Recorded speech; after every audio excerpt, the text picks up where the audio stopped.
La Grenouillère, cuvée particulière de la maison Moura, donc vignoble extraordinaire dans la Loire méridionale, donc en Vendée. Alors avec un cépage très rare, la Négrette. Alors la Négrette, c'est un cépage qu'on connaît peu, un cépage qu'on croise dans les appellations comme cépage dominant, notamment dans l'appellation Côte du Frontonnet, mais il n'y en a pas beaucoup, donc dans le sud-ouest. Et là, il y en a un petit peu en Loire. Alors, dans le sud de la Loire, comme depuis quelques années on a une climatologie qui est changeante, eh bien ce cépage qui avait du mal à venir à maturité, en plus c'est un cépage capricieux, qui n'aime pas quand il fait trop humide, un petit peu avant les vendanges, etc.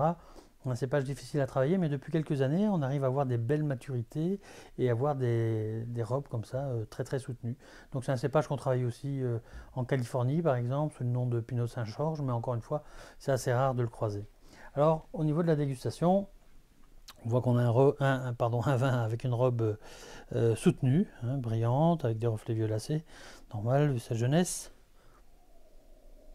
On a un premier nez qui va sur les fruits noirs, donc on dirait peut-être un peu plus le sureau ou la mûre, avec une petite note animale, hein, un petit peu viandeuse, comme ça. Ça reste plaisant. On pourra ajouter toujours au premier nez qu'on a une note un peu haut de vie kirschée, mais tout se combine très très bien.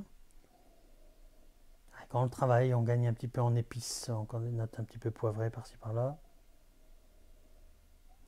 C'est un vin qui est élevé dans des cuves en bois, donc on sait que l'élevage en bois apporte toujours une palette aromatique ou un style d'arôme vers ce côté un petit peu boisé, parfois un peu épicé. Très bonnet en tout cas.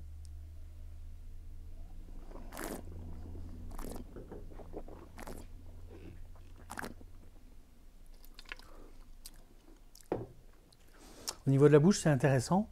On a une belle matière, on a de l'acidité, on a des tanins. Donc même si ici on a un vin qui a déjà, qui a déjà 2-3 ans, on peut encore le garder et je pense que d'ici 2 ans, ça sera encore plus plaisant à la dégustation. On a les tanins qui sont ici omniprésents, il y a de l'acidité.